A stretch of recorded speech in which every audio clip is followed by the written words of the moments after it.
Yes, magandang hapon mga minamahal kong mga taga-subaybay. Andito ako sa ibabaw ng Footbridge Bridge. Ang oras alas 5:20 na ng hapon. At i-report ko ang daloy ng mga sasakyan sa mga sumandaling ito.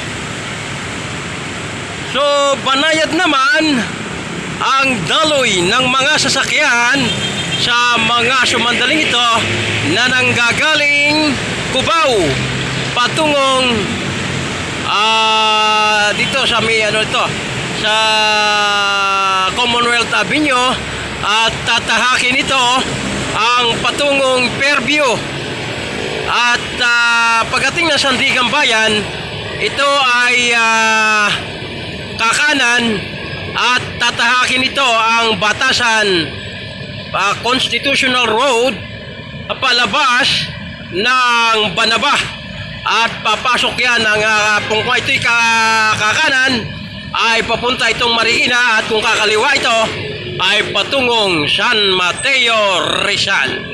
Yat at banayad at moderate pa rin ang daloy ng mga sasakyan sa mga oras na ito. Thank you for watching. Mabuhay po mga minamahal kong mga taga-subaybay. Please, like and share po. Mabuhay po mga minamahal ko.